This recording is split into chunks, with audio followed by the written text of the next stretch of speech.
This is the moment we waited for. Everything you want is right here. We gon' give them what they came for. We gon' take it up from last year. Shoot on my shot, boy, I'm long range. Me and the team on the same thing. Stayed down, never switched up. Only thing changed was the game. I'm in the zone now. Nothing can change what we on now. When I pull up, know it's going down. Foot on the gas, ain't no slowing down. Aiming for greatness, no settling.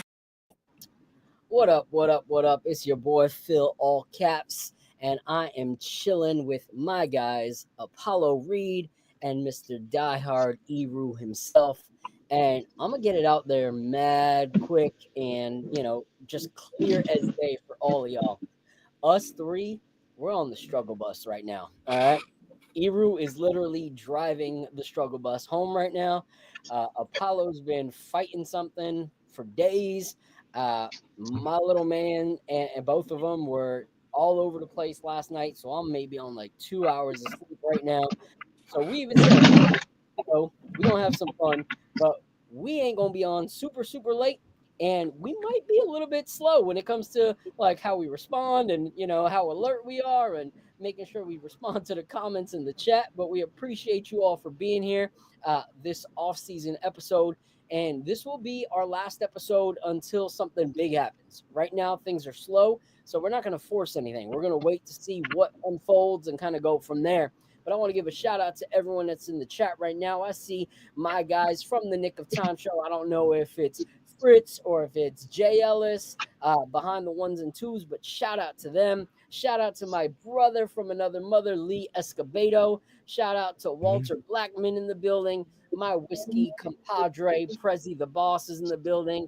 Danny Landis is in the building. We appreciate you. I do see Fritz on his own account, so shout out to one of the greatest moderators in the game. Shout out to Raul Mendez. Appreciate you for coming out. I'm going to be honest with y'all. I made a post, and there is this like random Avi troll who really has just way too much time on his hands that is super, super frustrated because I made a post, and regardless of whether he liked it or not, it's the truth. My post simply said, to all those who said Obi Toppin was nothing and would be nothing and would never get significant minutes on a real contending team, just letting you know, he just played almost 28 minutes in Game 3 of the finals, contributed a big defensive rebound and put-back dunk on the other end in the fourth to help close the game. He is 2 games away from the NBA championship. Unfortunately, that's before Randall, before Tibbs, before Jalen Brunson, before RJ. Imagine if we let players develop what it could have been. Just saying. And you don't have to agree, but it's the truth. He is 2 games away, and he is playing quality minutes, closing out games in the NBA Finals before any of us have seen the NBA Finals. Is that saying Obi Toppin's an all-star? Nope. Is that saying he's a generational talent? Nope. Is that saying that he's a starter? No. It's simply saying to the people who said that Obi Toppin would never play another significant game of basketball on a contending team, you got to eat your words. We got receipts. But this person's just going on every single person's account who has talked about Obi Toppin in the last 24 hours and just leaving like mad hateful comments. So hopefully he's on Twitter right now watching this and he can come up on to the chat and we can have some fun with him because it's kind of comical to see how aggressive he's getting. So anyway, how y'all feeling besides feeling like trash? Oh man, I'm here. I made it. Just waiting for some more news. I'm hearing a lot of names. You know what I mean? Just going through all of the names and stuff. Just reading through the tea leaves. But yeah, man, I've been all right. A hell of a week. It's coming to an end, thank God. So what I mean, I'm here. Yeah. What about you, Eru? Same thing. Just all these different reports coming out. I just, it's annoying because it just sounds like bullshit to me. All the stuff. Because I mean, like, I've never heard so much reports come out about like, coaches that are under contract that the Knicks are trying to get interviews. But I just never heard that before, and it just seems like one big joke. And then like Knicks fans eat it up, and then it just aggravates me. It aggravates me. Yeah, it is a little bit weird, and we're going to talk about that, in a little bit of detail. But it just seems weird that all of a sudden, like an organization that has been so incognito with the information that they release over the last few years, all of a sudden everyone knows all of our business. Like, doesn't that seem a little bit like odd? That all of a sudden, like, we're just leaky faucet and everyone can know all of our information. What are your thoughts on that, Apollo? It's kind of weird to me. All of these different sources all over the place, and you don't know what to believe. So you kind of eat everything up, and you kind of like, whatever you can't digest, you gotta regurgitate in a way. So I mean, it's to me, I just feel like it's kind of weird that there's so many reports, and like you said, these guys don't really tell the media about it. You know what I mean? So, just to have the media not have the information, and then you're getting all these kind of sources, it's kind of like, now I see what Stephen A was talking about, being upset that these guys don't talk to them. But it's a little weird. But I mean, a lot of times where there's smoke, there's fire. Yeah, I thought I was about to be getting pulled over just now. Me too. You saw that? Oh, snap. My bad. No, you good. And here's the thing: is where the smoke is fire. I agree. Not all the The time. question is it intentional smoke? Like, is this smoke that we are intentionally creating? Like to kind of mask something else, or to cover up what maybe the real plan is. How many times have we seen like a bunch of smoke about a player that we were going after, and we never really went after that player, but we got somebody else that we were cooking on the side? Right. Is it one of those kind of situations? I just think it's really weird that, like, we would go from being so tactical over the last 2 years, with Leon Rose stepping in, to all of a sudden, like, us just doing something straight on the cuff emotionally, as firing the coach, and not having any kind of insight or any plans. I just don't see that. Shout out to Knicks Nation TV. He said facts, Phil, because I just don't understand how it could be such a huge pendulum swing. Maybe something small leaks and you're like, dang, we try to keep that under wraps. But this is kind of huge, and so for me, I think there's got to be something going on. I think they're trolling in a way, man. It feels like we're being trolled, because you guys are reaching out to all of these coaches that are already employed. Like, it's kind of like, what the hell is going on here? You know what I mean? And it was all within a 24-hour period. You hear all of these names from different coaches that are still employed in other teams, and it's kind of like, all right, what are they really doing? You know what I mean? Like, what is really going on here? Do they just have somebody in the back pocket, like a CAA agent, maybe? You know what I mean? Like, they didn't want to just hire off the whim because it would look, like a kind of nepotism in a way. You know what I'm saying? So they're trying to do and throw all of this other stuff out here so that you can eat up that they did this big search when they already had somebody that they wanted. You know what I mean? I just don't understand, and I'll throw it to Iru after this, but it's like, it doesn't make sense that they would throw such a huge net out to so many people at one time, like, and not think that there's going to be any repercussions. That's why I don't believe it. That's right. That's like a homie going and being like, yo, I just asked her out. And you're like, who? And he's like, Kim, Tina, Gina, Maria, like, yeah. I'm gonna get a new girl soon. Yeah, but one of them's gonna reply. Like, you don't think that? Yeah, what you really want from a Knicks fan, like DMX and stuff, Like, yeah, you don't think that, like, That's funny. you don't think Gina, has heard from the grapevine in your, in your city that you asked out like 14 other girls. What if they all say yes? What you gonna do? Like, I just don't see that happening. So what are your thoughts on that, Iru? Well, Leon up until this point has done almost everything right, because we just came out the Eastern Conference Finals, for Christ's sake. So like, just to kind of summarize it, like, say, like, I think it was Brandon Tenery from WFAN. I don't know if I got his name right, but he was like, it's almost if like Knicks fans expect the Knicks, for Dolan to get involved, and they expect the Knicks to do something wrong. You know what I'm saying? So, and then also too, like say like Charles Barkley, he just straight up calls the Knicks fans, not Knicks fans, the Knicks organization stupid. So it's like it's a major assumption, that all these reports are even true. Because how many reports have they said that we were supposed to get Durant, we were supposed to get Kyrie Irving, we were supposed to do all these things throughout the years that never came true. You know what I'm saying? The only people that keep getting the burn is us, Knicks fans, and then just the organization in general. Because like I said, Leon Rose usually keeps things tight to his chest. He doesn't really give information like that. So, all of a sudden, all this information is being blown out there. You know what I'm saying? So, it's all one big assumption, I think. And then I just think we just got to take things, with a grain of salt. Yeah. And I'm almost to the point now where like Shams, he's not Wojnarowski, because Woj wouldn't be making these type of reports unless there was something really backing the reports. You know what I'm saying? Sham is just kind of just throwing it out there for the tabloid media to have a field day. So. That's I want it like that. Real quick, Ivory 10, appreciate you. Said someone tell Phil to turn up that fancy mic. So you guys let me know. Does this sound better?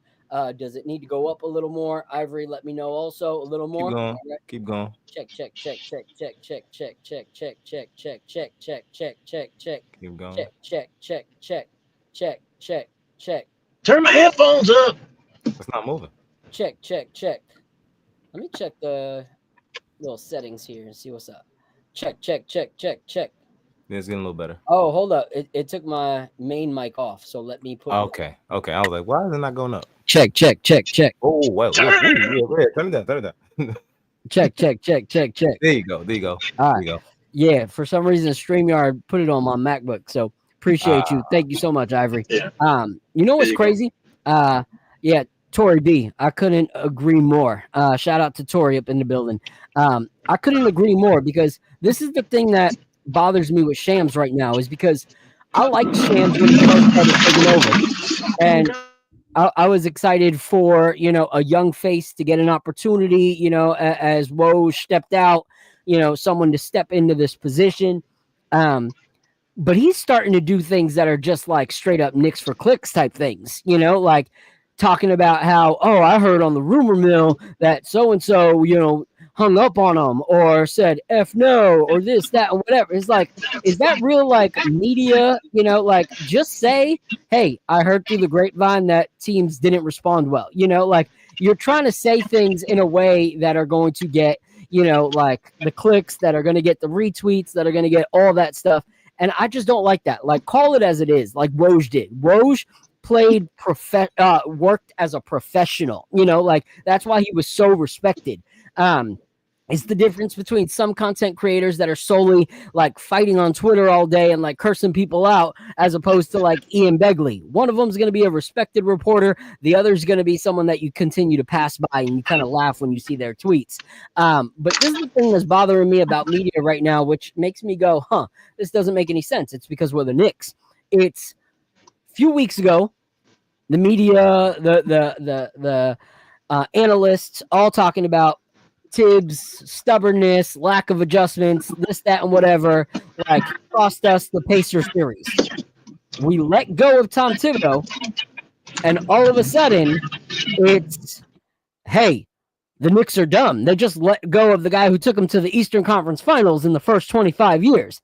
It's like you talking out of both sides of your neck, or the players are upset, and then when you hear that part of the reason they were let go was because of the player interviews, they're like, no, it had to be because of Dolan. Dolan saw it as a money thing. Like, I just don't understand how these people play ping pong with themselves. Like, it just doesn't make sense to me. It's kind of frustrating. So what are your thoughts on all these, back and forth takes, Apollo, on what the Knicks did, and where do you stand on the decisions that we've made? I mean, it depends on where you are. A lot of people, if you reside solely on Knicks Twitter, you're going to get a lot of different opinions, mostly negative. You know what I mean? That's just that's how it is over there sometimes.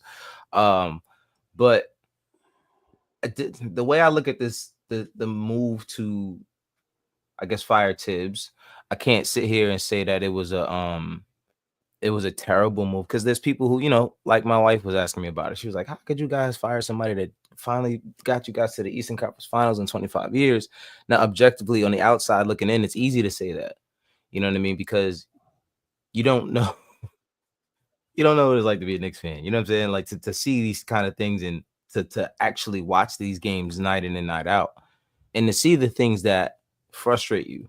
You know what I mean? And it's not necessarily a knock on Tibbs to say he's a bad coach, but I think where we grew and we developed to be, I think we kind of capped out at that. And that's kind of what I was trying to explain to her, is like, we might have seen the best we're going to see from this coach. And yeah, it's easy to look at it as disloyal, but at the end of the day, when you're a fan of the NBA, you understand that it's just a business anyway. You know what I'm saying? So you can't look at it about loyalty. These people are out here to make money. They will do anything to make the most money and to win a championship. So anything that they believe will make them money and bring them a championship, they will do. So, I think they had enough reason to make the move that they did. Coaches genuinely don't finish out their contracts a lot of times anyway, especially in these kind of situations. So, I mean, I wouldn't say that they made a terrible move and they're disloyal. I mean, those are the people who really jumped, and that's how you know who really jumped on the bandwagon in terms of being excited about this team for some reason, whether they were part of the media or not.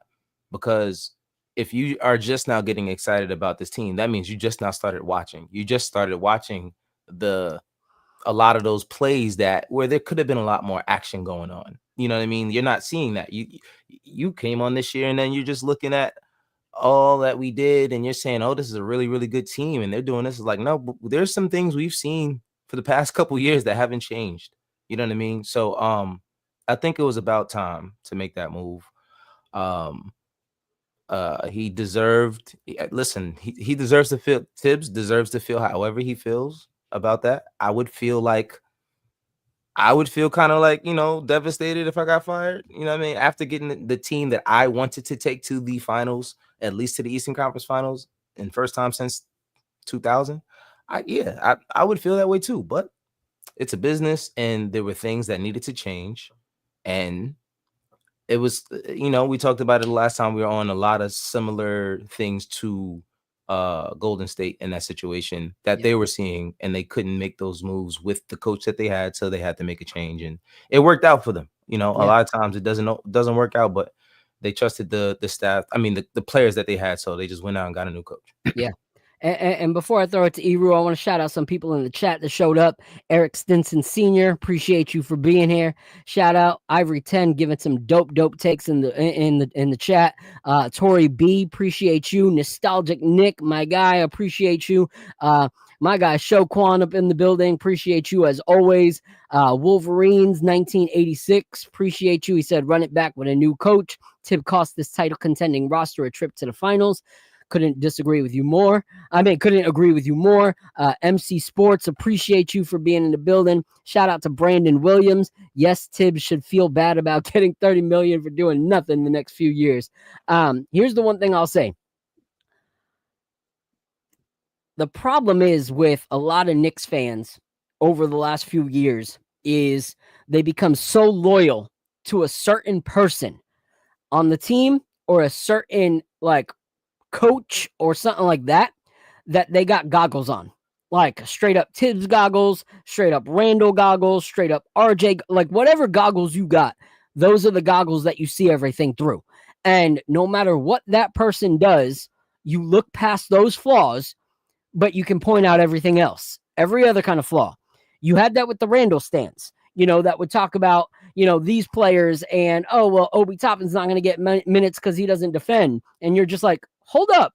When has Randall defended? Like, what are you talking about? Like, I don't understand, or people that are so gung-ho about Tibbs that they can't see that it's a both and, like I posted about development with Tibbs recently and everyone's like, what are you talking about? Look at all the players that have had their best seasons under Tom Thibodeau. Jalen Brunson, Julius Randle, Hartenstein, like all had their best time as a Knick. And I'm like, yes, but there's a difference between developing young players who are just coming into the NBA and learning how to be an NBA player, as opposed to an NBA player that already has a foundation, and then you build on that foundation. Tibbs can build on a foundation. He can't start something from the ground up. He just can't, and he won't. Like, maybe he could if he actually tried.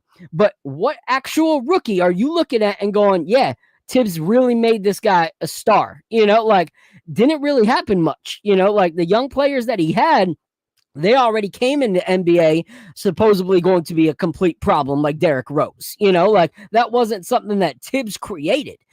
So the development, you got to look back. History tells you the story. Like, you can't just go based off of the Eastern Conference Final Series. You got to look back. You got to look at Emmanuel Quickly being frustrated about not being developed and getting minutes. Then you got to look at Obi Toppin getting into a huge fight about minutes. And when he got traded, he said, I don't hate him. I just, I like being in New York, but I wanted to actually play. Then you had Grimes, same thing. All these players left and have played well where they're at and are doing really, really well. Grimes is going to get the bag this summer. They're projecting anywhere between 15 and 20 mil a season for Grimes. And Grimes was always the guy that was getting straight yanked as soon as he made any mistake with the Knicks, So for me, it's a both and. You can't tell me he develops young guys and not give me any examples and tell me that Hartenstein had his best season as a New York Knick. That's great. How many teams did he play for? How many teams did Josh Hart play for before? How many teams did Randall play for before? Jalen Brunson had already played in Dallas and played alongside Luka Doncic, So he built something on the back of the work that was already done, and he did that well. But that does not mean he's a developmental coach, and that's why I'm ecstatic to see what we do next, because I feel like we already wasted a season of development in Hukporti, in Kolik, and Pacome Dadier. Like, potentially good players that could have helped us down the stretch. We lost to a team like the Pacers that knows how to utilize pretty much their 1 through 10 on their roster, and all of them can make a difference. So what are your thoughts, Iru? Well, I'm not really too much on the development thing, because I mean it's professional sports. I feel like the players need to develop themselves, kind of. You know what I'm saying? But the coach's job is to develop a game plan. You know what I'm saying? He's supposed to make a game plan and use the roster that he has, to be successful. So I mean, just to add, Obi Toppin to the mix. Obi Toppin was frustrated because he's a dunker. You know what I'm saying? He's super athletic. So you have to be able to put him in a position where he can succeed with his skill set. So he made a comment recently, just going to the finals and stuff, about how excited he was playing with a team that allows him to do what he does, rather than watching one guy dribble the basketball around. You know what I'm saying? And that's not a knock to Brunson or anything. That's a knock to Tom Thibodeau and how he was running the team at the time, because Obi Toppin was standing in the corner waiting for the ball to come to him. And now, just watching him play now, he's doing so many different things that we expected him to do when he came out of college. But we just was handcuffing him, on the roster, just the way that Tom Thibodeau was allowing him to play, utilizing his skills and stuff like that. So, outside of developing, it's just that, he just doesn't use players, because you can even go to like a guy like Shamet and a guy like, DeLon Wright. He waited till his back was against the wall before he started playing these guys. And the writing was on the wall that we were getting killed, especially in the backcourt, with size. And then he put DeLon Wright and a Shamet in the game, and it kind of changed things a little bit. It made Indiana shift a little bit. You know what I'm saying? So I mean, Tom Thibodeau has flaws in his coaching style. You know what I'm saying? But you could say that without having to call him an idiot or anything like that. He did his job to his best of his ability. But it's time to move on now, because as an organization now, because Tom Thibodeau is so stubborn and how he utilizes his players, is that like, I don't know what to do as like a GM. I'm just speaking for Leon Rose. If I was him, I would be like, I don't even know what to do, because every time I bring players to the roster, you do not utilize them to utilize them in the roster to the best of their ability. You know what I'm saying? So if I make a move, you might not even play the guy. And if you do play the guy, like there might be another player on the roster that could have been used too, but I'm already wasting assets. Meanwhile, we already had the answer. So like let's say like a Pacome. If we trade Pacome in a trade, he might go to another team and flourish. By the time we had a guy already, why did we trade him away? You know what I'm saying? So is that circle jerk that we get with Tom Thibodeau? And I think that's the reason why we need to move on, because Tom Thibodeau puts too much pressure on everybody to succeed with the minutes restrictions, where everybody's playing major minutes. And then, like I said, with the roster development, like as a GM, like we have to get somebody that Tom Thibodeau trusts. Like, come on, man, this is professional sports. You have to utilize what you have. And that's always been my biggest issue with Tom Thibodeau, Yeah. And that's the thing is, like, we don't have to believe that player is going to be a star somewhere to think that they are being underutilized. The problem with us is always we've ended up trading guys not knowing what their ceiling really is, because they never got the opportunity to show their ceiling. I saw Jay Ellis leave a comment, and I want to tap on it. He said, what about McBride and Quickly? McBride, yes, but we've heard that since the get-go that McBride was a Tibbs guy, and that Tibbs liked that he was a defensive first kind of player and was going to play him. Emmanuel Quickly, I'm not giving him that praise, because Emmanuel Quickly did have his frustrations with Quickly. And if you look up article after article after article of interviews, a lot of his development, he gives credit to Johnny Bryant. He gives credit to Johnny Bryant making the leaps and bounds in his career. So I don't want to give Tibbs praise for that when it was more so Johnny Bryant's handiwork that continued to develop Emmanuel Quickly. Is that saying that he didn't do anything? No, I'm not saying that. But like Emmanuel Quickly, just a quote that I've always used is that he said, I don't know if there's anybody better in the league than him. I learned something every day when I'm with him. He's one of the smartest coaches I've ever been around. That wasn't about Coach Thibodeau. That was about Johnny Bryant. Like he talks about how he was learning daily from Johnny Bryant. He was not saying that he was learning daily from Tibbs. So I don't understand, why so many people can't take the criticism from Tibbs. We gave him the praise when he deserved it, but sometimes you got to actually call it for what it is on both sides of the coin. And that reminds me of a conversation we had, like maybe it was a couple months ago, actually, at this point, where we were talking about how if he doesn't run practice with these guys, right?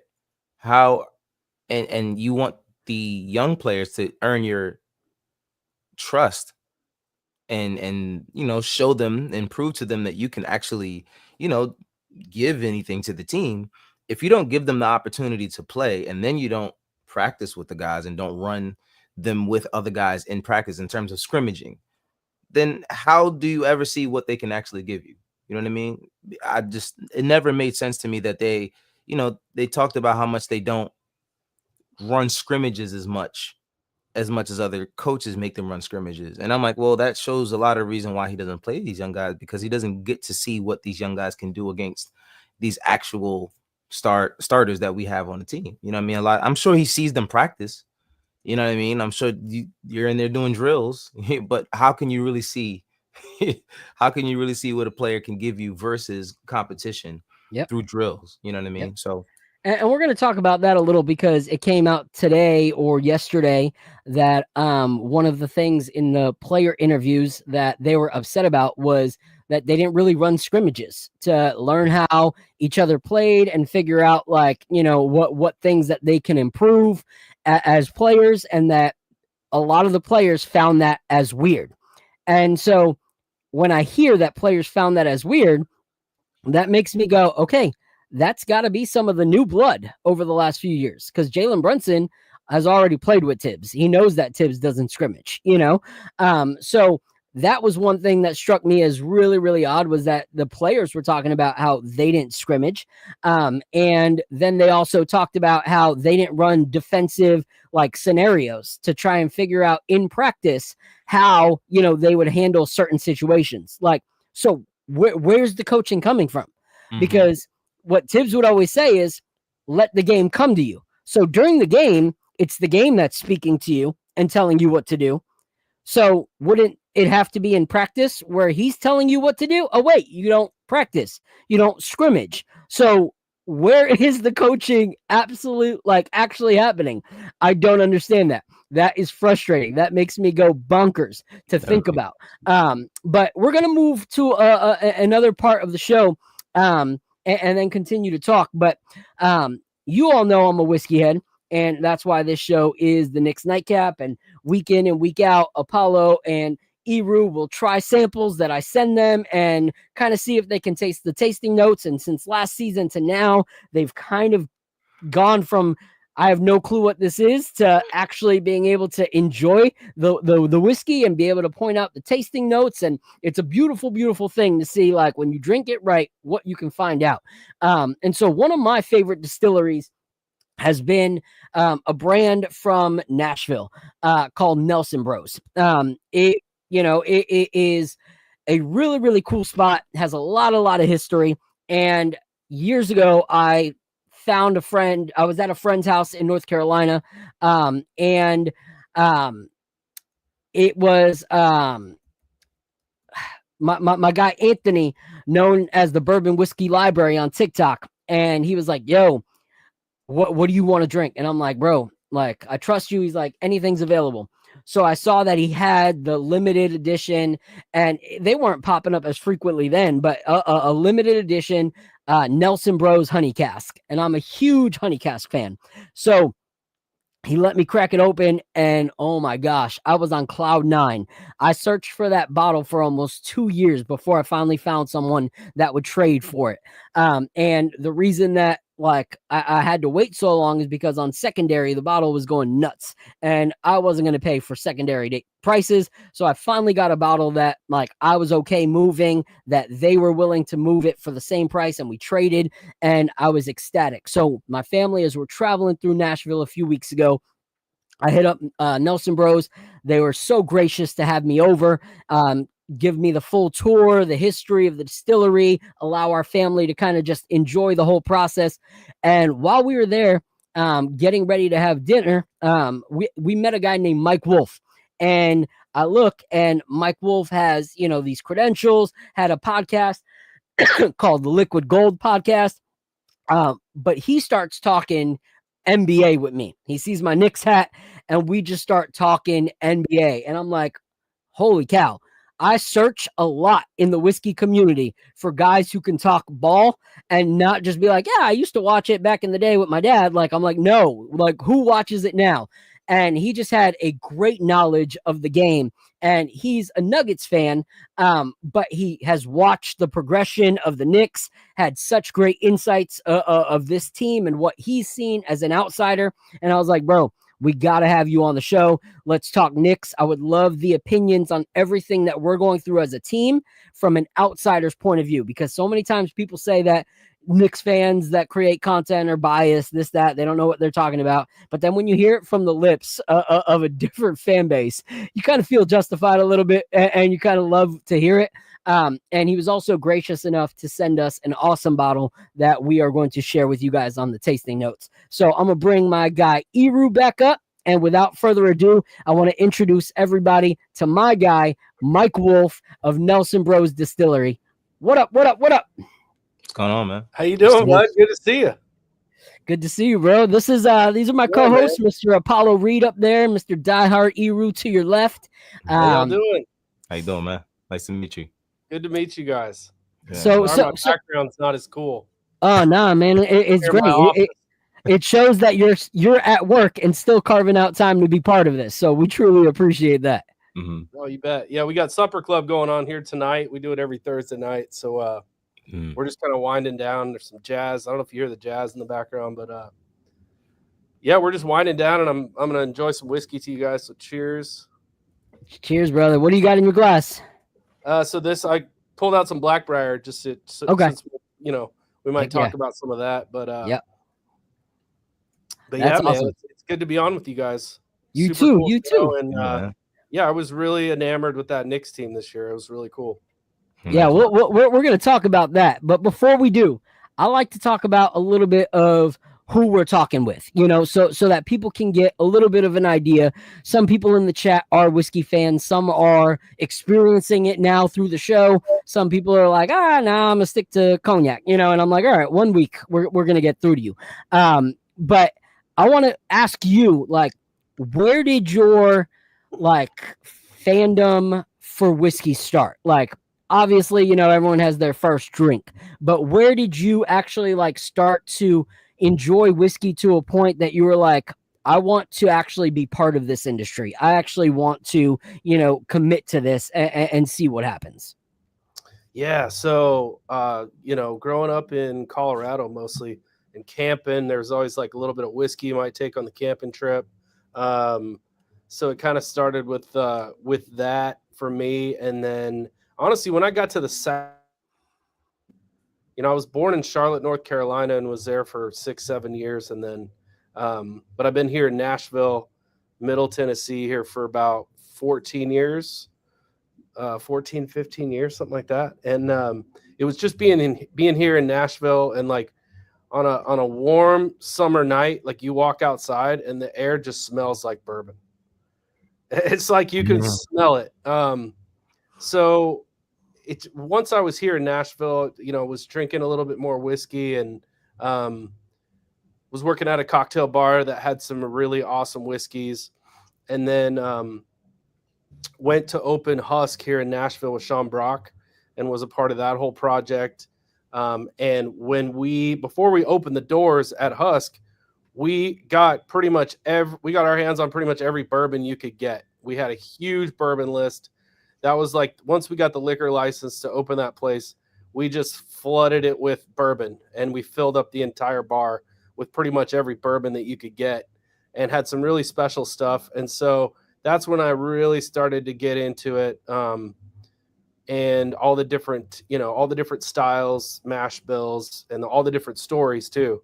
And then I definitely had an epiphany, you know, when we went to go pick a barrel one time, and we were up there at Heaven Hill, tasting some Elijah Craig barrels and some Willet barrels, and you're up there at Heaven Hill, and you know, there's so much whiskey aging everywhere. There's so much whiskey being distilled that it's just permeating the air, and you're tasting, you know, 130 proof 13-year Elijah Craig right out of the barrel on a cold spring morning in early April, and it was just like magic. You know, It's just like, man, I get it. This is something.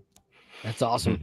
I can't say that I've had 13-year Heaven Hill out of the barrel, so I am kind of envious of you right now. But what is one bottle that has been your all-time, like that you had that bottle and you were like, this to me has been the whiskey that I kind of hold everything else to that level of excellence? Oh, that's a good question. You know, some of those barrels that we picked that day that turned out to be really special. And then it was Sean Brock's birthday, so we were up there, and they brought out some really special Willet bottles. And it was probably some of those like purple top 12-year Willets. Having those around the house and breaking those out for special occasions. They're long gone now. Yeah.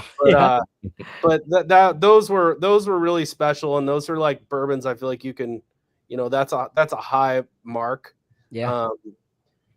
And then, you know, as I got more familiar with the Nelson story, and I got to know Charlie over time, and he was an amazing guy, and everything that they were doing, you know, was really impressive to me. And especially, you know, the last, you know, 3-4 years with all the different cask finishes, the honey, the Blackbriar, those have been super special, because it's like, you know, there's flavored whiskeys out there, and there's that whole market, but the stuff that we're doing here, these cask finishes, it's all natural flavors. It's just stuff that's in these barrels. Say it's a sherry barrel, or it's a cognac barrel, the Blackbriar, the stout cask finish, or honey. Those flavors are just kind of baked into the wood, and so what you're getting is real whiskey and real flavor and real tasting notes. So it's pretty cool. Yeah. You know, it's funny because like that's one thing as the guys started drinking whiskey, like they were just like, how does this taste like this? Like without adding anything to it. And I'm like, that's the beauty of experimenting within whiskey, with different temperatures and everything like that. Matter of fact, I got added by a company. I can't remember their name, but they started following my spirits account yesterday, and they just released something where they released half of each barrel, but they released it as a 2-pack, and they had the same barrel that was created and then aged one of it in Texas and one of it in Kentucky. Same exact juice within it, 2 different climates completely. And the bottles turned out completely different. So they sold it as like a 2-pack to figure out which one you enjoy more based on, the heat and how it was kept and everything like that. So it's cool to just see the science and the craft of everything that is done within the whiskey industry. It's really cool. Yeah. What time and climate and everything. It's an amazing thing. Yeah. So history. So some people in the chat are like, what are they talking about? So we're going to talk into Knicks a little bit and then go back into whiskey. But Sure. As a Denver fan, you know the game, like there's sometimes I talk to some people and they're just like, oh yeah, your team. And I'm like, what do you see? What do you like about our team? What do you think? And they really don't have anything, So when we first started our conversation, I was like, oh, here we go. And then you started talking. I was like, all right. Dude knows ball. Like he knows what he's talking about. So what are your initial thoughts as a fan of another team that has closely watched this team? Like, what do you think were some of the highs and some of the lows of what you saw with this New York team as constructed? Yeah, I think just the playoff run when you were having, really clutch defensive plays from Bridges and really clutch like offensive plays from Brunson. You had these 2 guys, one super clutch defensively, comes up in huge moments, and the other one is just clutch, has a clutch running in his blood. It was really cool to watch these guys. They kind of figure out ways to win. And so that's why I feel like, the future is really bright. But it was the toughness, it was like, the team this year, that's like how I played. That's what I really appreciated.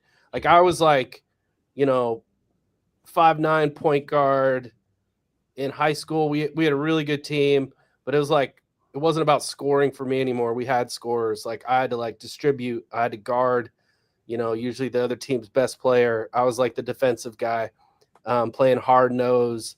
So I just really appreciate that about this Knicks team. They're down to get in the trenches. Josh Hart, love that dude. Yeah, I just really like that team. I know you guys have been talking about the Thibodeau thing. I thought it was, I don't know how I feel about that. Like, I don't know that it was time for him to go or not. Phil, I feel like I know where you stand. Do the rest of you guys feel like it was time for him to go? Yes, absolutely. Yeah. Yeah. Yeah. The diehards, that's the feeling I get. But yeah. So see what happens with the coaching search. Yeah, so we were talking right before you got here. The reason it was time for him to go is like, you don't disregard what he was able to do for the team, but you look at the things that season after season after season that you're like, yo, you're blowing this opportunity. You need to do this. Why do we got these guys if we're not using them? Why are our guys always tired by the playoffs? Why always this? Why always that? And those things continue to happen, and they continue to be shortcomings, and so when you kind of start to see patterns continue, it's like, okay, it's got to happen. And so I had posted something earlier about Tibbs and his lack of developing young guys and like overplaying certain players and not letting new players get any burn. And someone made a great point, because I was pointing out, all the guys from previous seasons that have had issues with not being able to develop under Coach Thibodeau. And one person named Uncle Mike, he left a comment that said, Obi, Quentin, Quickly, RJ, all complained about playing time. That part. Tom, and that was that. but Tom couldn't survive McHale. So he was able to get away with it when it was guys in a smaller, less expensive, important role on the team that mentioned those things. And then when the guy that you trade 5 first-round picks for and you go all in for him goes on media like straight up to say kind of the same kind of things, there's kind of no going back, you know? And so when we found out that a lot of what made this decision was what the front office heard from the actual players, no other fan can combat that now. You know, like this isn't Phil's thoughts. This isn't Apollo's thoughts that the players had an issue with how Tibbs was doing this. This wasn't Eru making up what Knicks fans like to call narrative. Like this is the actual players who are getting paid millions to play for the Knicks, that their insight is what pushed the front office and Leon Rose to make the decision to let him go. We can't say fired because he was released in a nice way. But, you know, that for us was the tipping point. You know, when your actual squad is saying we have issues with how we're being coached, then it's a coaching issue. You can't combat that. So for me, you know, what I want to ask you, Mike, because your guys' team is different. Like the winning Denver team, especially, okay? The way the winning Denver team was constructed. A lot of times you can have guys who are, you know, incredible, you know, superstars play side by side, but a lot of times you don't see multiple like traffic cones defensively from your main guys. Because Jokic, you know, like he's got his moments, but he plays hard, you know, whether he's perfect or not, plays hard. Jamal Murray, same kind of thing. Like we'll be able to defend in clutch moments. You had Jalen Brunson and Karl Anthony Towns, who are incredible offensive players, but liabilities defensively. Like, how do you see that as something that can actually work? You know, like, because that's my whole question is like, can it work? Was it not just fully addressed because Coach Thibodeau doesn't practice, doesn't scrimmage, doesn't call his stars to a higher standard? Or is that just a recipe for destruction in totality to have your two most valuable players also be cones on defense? Yeah, that's a tough one because like the Knicks don't play with a ton of pace. And so, you know, I feel like that makes it kind of difficult to, you know, have two of your best players who aren't really great defenders if you're not running up and down the floor. That's how the Nuggets get away with it sometimes, because they can score pretty quickly and pretty easily when we're firing on all cylinders. That was a tough thing for us, is we sputtered towards the end. We didn't have a lot of Michael Porter. But yeah, it's like you guys need a little bit more in the defensive front court, I guess, and a little more size. That's what it seems like to me, to so that you're not having to rely on Cat down low as much. But yeah, it's like, and I see that it's like, what opportunities do you have, or who can you go out and get? And that's the tough thing for both the Nuggets and the Knicks. There's like, yeah, we could trade Porter Jr., but he just torpedoed his trade value in this last playoffs. So that kind of sucks. But what do you guys see that you have a little bit of flexibility on the roster to maybe pull off some trades, or what do y'all think? I'll let one of you guys answer that. Well, if I could, you know, I said this earlier, Tom Thibodeau didn't play a lot of guys, so we don't even know what we have on the bench to trade to begin with. Because, you know, I'm not saying that these guys are stars or anything, but I mentioned Pacome earlier. You know, we have some other guys too that what's his name? B Troop, whatever his name is. He's played for the Bucks. Beauchamp. Beauchamp. Right? You know, we don't know how good these guys are. You know, they do have a NBA resume, but we kind of just like killed it just by how Tom Thibodeau kind of ran the team and stuff. You know, so just to throw it out there, they fired Mike Brown too. I mean, Mike Malone also. So I kind of interested. Get thoughts on that also. You know? Yeah, there was clearly something going on behind the scenes. I mean, they talked. Those guys wouldn't talk. The GM and the coach weren't talking. It did. The more that I read about it, it seemed like it was something that had to happen. But yeah, with Tibbs, that's his Achilles heel as a coach. It was just like grinding those guys at 43, 44-minute nights. And that's tough. I mean, that's like, on the one hand, it's how you can win by getting as much as you can out of your best players. But in the NBA, it usually catches up with teams. Yeah. And it definitely caught up with that Knicks team. So I see that. I've even heard some rumors that Michael Malone might be considered for that job, which would be interesting.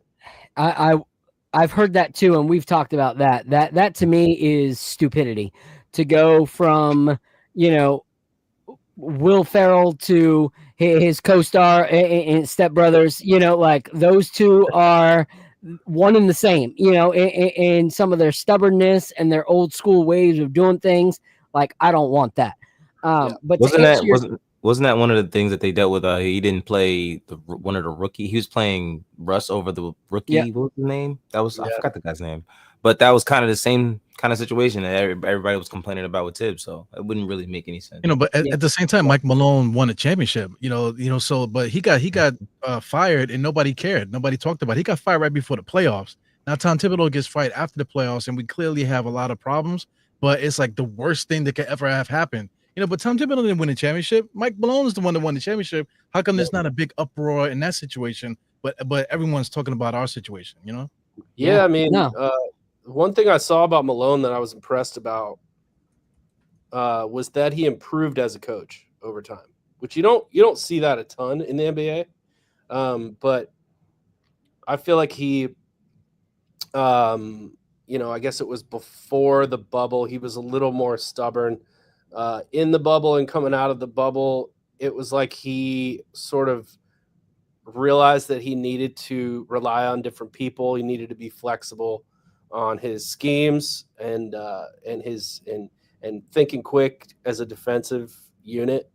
So I feel like he did get better as a coach, which was pretty cool to see. But it's tough, like, because I know we made Adelman our coach, which some of us were not crazy about, but it was just like, okay, well, I guess Jokic is on board and everybody's on board, and who's out there? That's the thing. It's like Taylor Jenkins is out there. I think that guy's a good coach. I've even heard you guys were going to try to go for Spoelstra. I don't know how realistic that is, but we were talking about that earlier. Riley would never let that happen. No, we were talking about it earlier. Like, I feel like it's either media trying to do what they can to make it an issue, or the Knicks are on a huge clowning run where they've pretty much just set freaking net out to everybody as like smoke. Like, the thing is like Leon Rose and the front office, they haven't made emotional moves, in the last few years. Everything's been very under wraps, like very calm, cool, and collective. Didn't expect it was going to happen, and bam, it happened. Like, we are suing the Toronto Raptors, and yet we still get them to make a trade and give us OG Anunoby. Like, how do you do that? Like, how do you seriously, like, step on someone's shoes and have them still give you their jacket? Like, it doesn't make sense. But the Knicks were able to do that. So I think that's all kind of like smoke and mirrors right now, and we're going to kind of figure out what's really happening in the next few weeks. But to answer your question about if we can make moves, shout out to my guy Fritz from the Nick of Time show. He's kind of like our numbers guy. And he was kind of showing, even with letting like the Shamits and Precious and all those guys kind of walk in the off season, we've got about 5.7 mil to work with. That's not much. Like, we got a lot of money invested where we're at right now. Yep. And we don't really have any picks. We gave those picks up. So we don't have that to work with. There's not much flexibility there. The only things we can really, really bank on right now is if, and hopefully he does, if Mikhail gives us that super discount that Jalen Brunson gave to continue to be a Knick. and some of the other players sacrificed to be part of this team. That is kind of a hope. But on the table right now of what we know, we're working with, 5.7 mil player and then like vet minimums, So we did an episode 2 nights ago where it was just throwing out like the vet minimums that we would want, like what kind of players that we really, really thought, could improve this Knicks team with the little bit of money that we have.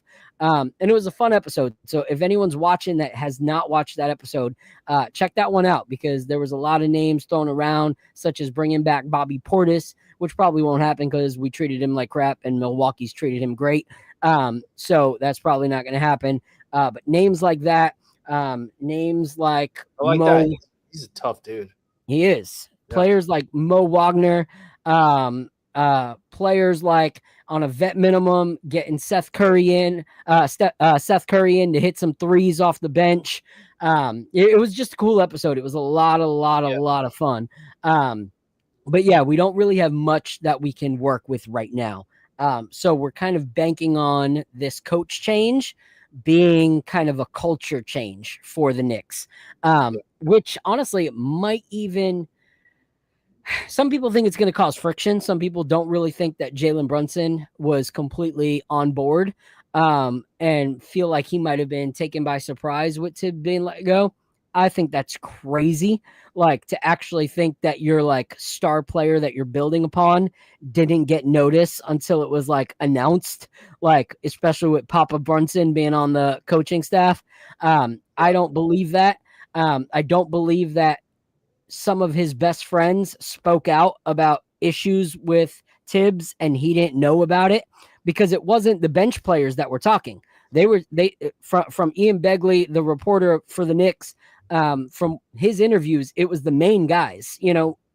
Most of the main guys had those interviews. So it wasn't like the rookies who didn't play were asked how they felt about Tibbs. Like, those weren't the guys getting asked. So I don't think it's going to be, fire there. But what kind of improvement from what you saw in the playoffs? Because you talked about how we're a physical team, but we're also not necessarily the smartest physical team. Like, you saw Brunson get into a lot of foul trouble, Cat get to a lot of foul trouble, and then some of the Pacers' physicality being too much for us to handle. Like, there were times where Mitchell Robinson was able to guard their shooting guard and their small forwards, but he couldn't guard, like Miles Turner. So what do you think, like, can be adjusted from what you saw? Like, what, as just a basketball fan, where would you see adjustments being made? Man, I don't know. Playing zone. Throw it in some zone here and there just to surprise some teams, getting creative. Yeah, I mean, Cat at some point to be like a really serious all NBA guy, he's got to get more serious about defense and rebounding. So maybe there's improvement there. Like, that's the thing. Like, when you got a team like the Nuggets, we're a little bit stuck in our roster. We don't have a ton of flexibility. You guys have a little bit of flexibility, but that's what you don't see in the NBA a lot, is teams, really good players that improve year over year. That was more common back in like the 90s. Yeah. Those guys worked on their games and came back with a little something new. So that's what I'd like to see from those guys. But I guess like every Knicks fan is going to be like, what? Cat's going to be going to work on his defensive game over the summer? No way. That's true. And honestly, he is who he is at this point. Yeah, and that's what sucks, because I would straight up like make him and Brunson not shoot a freaking basket till September. Like, y'all know how to shoot. Don't shoot a basket till September. You do all defensive drills all summer. Like, learn how to not be a liability. What are your thoughts, Eru? What do you think, like, what would be kind of a clutch change that you would like to see to push this team further next year? Well, I like what you said with Cat. Taking defense and rebounding serious. He really needs to get an intervention for his career, to tell you the truth. Because I mean, I feel like he wasn't in shape all season. So I was just thinking of Kevin Love. When Kevin Love came into the NBA, he was pudgy. He didn't look like he was in shape. And then one off season, he came back and he freaking looked like amazing. And then he was getting that 25 and 15 every night in Minnesota. And that built him up until he got traded to Cleveland, and they were able to win championships and stuff like that. But they don't get to that point unless he has that inner conversation with himself, and takes his career serious. Because I feel like he was a better post-up player when he was in high school and then when he was in college. So everything that he did in those days, I feel like he just forgot about that now. So like he really needs to take his career serious, and stop the complaining and stuff, and stop the elbowing when he's posting up, and get back to to the nitty gritty. Develop your game and stuff like that individually. So I think a lot of guys need to do that, especially Josh Hart. He worked on his jump shot, but there's quite a few things he needs to get himself together also. So just stuff like that. With Cat. And then just like if we're gonna make trades and stuff to improve certain things going on with the roster, we do have. I see some people mentioning in the chat. We do have guys like Kevin McCullough that we can call on. That are coming up. I mentioned DeLon Wright. Guys are mentioning Shamit and stuff like that. But you got Tyler Kolek also. The best point guard coming out of the draft last year.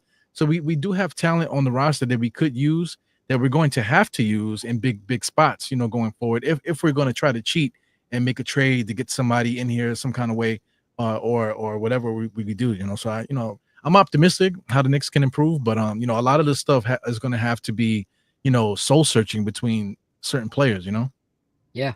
What about your thoughts, Apollo, before I give mine? A clutch change. Man, I don't think there's any wrong answer. You know what I mean? It just depends on, what you view, how you view the team. I would say, just experiment more with certain lineups. We didn't see Cat and Brunson. No, Cat and Mitch, that lineup too much until the playoffs. I feel like if we, would run that lineup a little bit more and have Josh come off the bench in a little bit, that might change things just a tad, because it doesn't allow it just for spacing. You know what I mean? I think the spacing needs to be a little bit better. Like I said, Brunson and Cat are who they are defensively. I would like to see a scheme that allows for them to still be responsible, but to assist them a little way, somehow. But I think the guys were just a few adjustments away from being in the finals, if I'm being honest. So I think using the bench a little bit more, having some, you got, like you said, Kevin McCullough Jr., who I think can really bring you something. I think Pacome Dadiet can really bring you something. But you got to play these guys. You got to run these guys. You got to see what they can do against, I just want to see someone come in and use the entire team and, throw some stuff at the board and see what sticks. Made me laugh. I didn't mean to interrupt, but Mike Wolf mentioned maybe play some zone, like duh, like, right? Yeah, like we didn't see any of that. Like drop coverage to death. We get 15 straight 3-pointers. It's like, hey guys, can we play zone? Like what's up? Yeah, surprise some people and then get like you talk about like schemes and how you can get creative, like get Bridges into more of a free safety or like where he can roam a little bit, because man, that dude will find the ball. Yeah, long ass arms too. Yeah. We should hire Mike to be the coach, man. For real. He solved 2 problems for us just now. I would get Cat with a Hakeem Olajuwon like all summer, Yeah, and then like get in the post, and like Hakeem in the morning, and then he's got to hang out with like Charles Oakley at night. What about Patrick Ewing? Patrick Ewing is literally walking around the garden by himself. For real. That too. Right. All right, so Mike Wolf has officially been hired as the Knicks coach / cocktail maker on the sidelines. You might have some boozy Knicks here and there, but it's all good. But my whole thing is we got to find a coach that can give us an actual identity offensively. Like, we were good offensively in the fact that we could score, but that did not mean we were a good offensive team. Like this, hey, tag you're it mentality of Brunson and Cat taking turns on whose turn it is to shine. Like, that doesn't really like need to continue. Like, we actually need to have an identity. You have guys like OG Anunoby that have insane potential offensively as well as defensively. We got to find a way to make the offense include these guys. One thing you're seeing right now, and if you talk to all the NBA coaches on Knicks Twitter, like that, you can't talk about, how ISO ball is killing us. They're like, oh, no, everything's ISO ball, especially in the playoffs. ISO ball wins championships, da-da-da-da-da. Okay, look how that's working right now for the Thunder. What did the Thunder rely on yesterday in that fourth quarter? SGA and Chet ISOs. Mm-hmm. What did the Pacers rely on? 5 guys on the court that could move the ball and score. And who won the game? The Pacers. This is what winning basketball is starting to look like. The only reason the ISO thing was working for so many seasons is because every team had players that wanted to be that ISO guy. So it was whose ISO guy was better.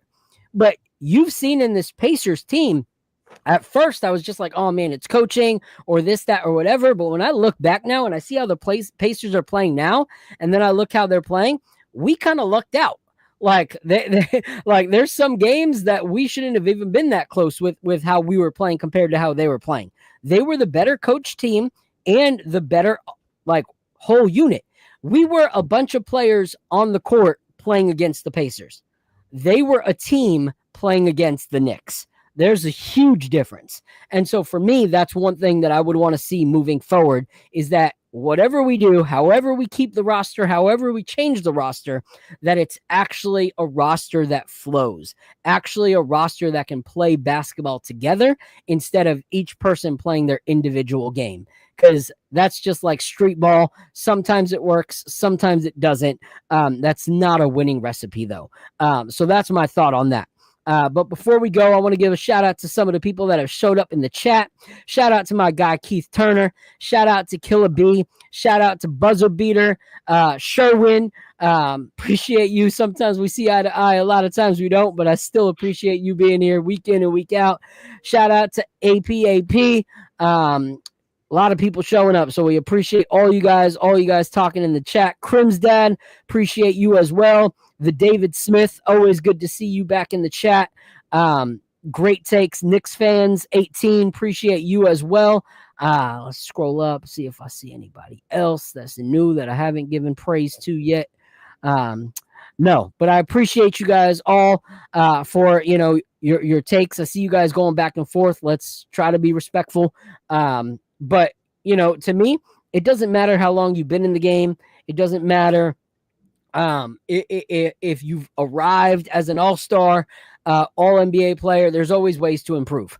The Miles Turner we saw in this series was not the Miles Turner we saw in the series last year, which was why it was a little bit more difficult to completely hold him down in all the games that we played. And that's why right now you see, even with the great center skill sets of Chet and Hartenstein, they are struggling to stop Miles Turner because he's got this desire and this drive, and he improved. So it's not just desire and drive, but it's improved basketball play as well. So shout out to them. Shout out to my guy Shane Boyd. This is actually one of my best friends. We actually traveled together. He's actually in a trailer right next door outside waiting to hang out. So appreciate Shane for being here. Also a huge whiskey fan as well. So that's a perfect cue to go into this pour right here. All right. So shout out to Mike and the team at Nelson Bros for sending me this bottle of their Blackbriar right here. And Apollo and Eru got the samples right there. So boys, I wouldn't call this a sample. I feel like I need to send you $50 or something, man. This is a lot of whiskey here. Yo, Mike, he straight up was like, guys, if I drink this whole thing on the show, I'm going to be kind of sloppy. I was like, bro, you don't have to drink the whole thing on the episode. Drink an ounce or two and you'll be good. Bottle to keep around too. You put it in your side pocket or something. Yeah, Absolutely. Take it to the movie theater. Yeah, definitely appreciate this, man. Yeah, take it to work with me. I'm just kidding. apologize to your boss before they. Just kidding. Can't operate machinery with this in your system. All right, boys. So grab a sniff of this. This is straight up insanity, bro. Like, and I love this bottle. This is the one that when Mike was like, which one do you want to send? It was between this and the sherry. But my wife loved the Black Briar as well when she had it at the distillery. So I wanted to make sure to get that one. But oh my gosh, guys, that is incredible. So I'll just give my nose, palate, like what I get on the nose, and then I'll have you guys drink it and give me anything that you can taste before I give mine. Mike, one thing that you'll see on past episodes, they were talking to Dixon Deadman from 2XO a few weeks ago, and Eru was like, I don't know if this is like some crazy hypnosis magic Phil does, but like he says something while we're drinking it, and then like all of a sudden we taste it. And so I've been like the last few episodes being like, all right, I'm not going to say nothing. You guys let me know what you get before I say anything, and then you see if you get it. So, but I don't think you guys want my opinion because I smelt it, man. I'm smelling some stuff that I'm not sure if I should like tell you guys what I'm smelling. You can tell me after, as long as it's still like PG-13. Well, it smells fantastic to me. It smells like a beautiful woman. That's what it smells like. That's what I'm getting. Nice. So I didn't get the note beautiful woman in my glass, but what I did get was something that can be just as beautiful, which is straight up dessert time. Like this to me is dessert in a glass. You get baking spice, you get honey, you get fruit. Yes. Like that fruit shines through so well on this. And you know, sometimes it's like you're fighting with the ethanol to get those hints of fruit, but not here at all. Like you just get straight up fruit dessert, like straight up pie with honey and fruit on top. Is just absolutely insane. This is fantastic, bro. This really smells really good. It tastes fantastic. My God. I almost don't want to drink it. I'd rather sit here and just sniff it. All right. He's gonna turn it into a candle. This is my sipping cup, by the way, Mike. That's why it smells like a beautiful. I see what's going on. All right. So grab a little. Remember. Exhale everything, get a small little sample, and then actually take an actual pour. This is really good, man. Wow. Ooh, that's good. Ooh. Man, that is delicious. It's a bold flavor. It is so unique. I think I need a bigger bottle. That's good shit right there. Oh man. The David Smith. I'll answer your question right after this. I might really have to take this to work with me. All right. So you guys have any flavors or ideas of flavors that kind of stand out to you before I share anything, and then have Mike share what was actually what the distillery thought, you know, what was on the palate? I smell caramel. That was the first thing I smelled. It was one of the main things I tasted. Maybe I'm a little off, but a caramel or honey-ish kind of, in between there. I do taste the fruit, but I can't put my finger on exactly what it is. I'll share mine after Eru, and you tell me if once you taste it, if you can get that fruit out of there. Okay. I mean, I'm just enjoying it. I'm tasting a lot of different things, you know, but I feel like the taste is like rolling, you know, it's like a rolling kind of thing going on with my palate. So I'm really enjoying it, man. Definitely. All right. So for me, what I got straight up from the first pour was plum. Like I got like hints of plum on that fruit. Which is really, really unique to get that kind of fruit. I also got like hints of dark chocolate, not milk chocolate because it's not super sweet, but you get a little bit of that chocolate. So like you can think of like, a fruit tray where you can dip it in chocolate, a little fondue-ish kind of action. And then where you were talking about like honey or caramel, I got honey. Like I got some honey. And then I also got like some cashew, like a little bit of nuttiness in there as well. But those were my tasting notes after the first, like sip that I had earlier and then now. And so I'll throw it to Mike because he knows, what the distillery, believes it is, but then also what he personally gets from it. So what are your thoughts, Mike? Yeah, so I've always really loved the mixture of like chocolate and spice in the Blackbriar. Yep. And so it's a yearly release, and so it changes a little bit every year. Some years you get a little more baking spice, some years you get a little more vanilla, some years more chocolate. The caramel note is really interesting because one of our official tasting notes on it with the palate is toffee, which is like hardened caramel, I suppose. Yeah.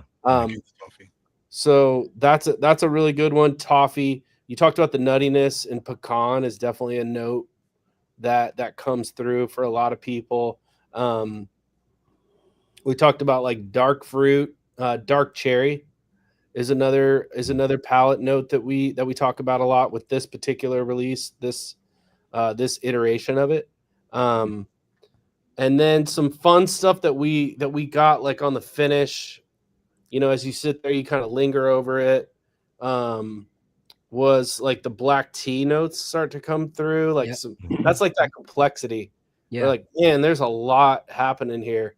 And that's like the spices and the black tea, and like cacao nibs.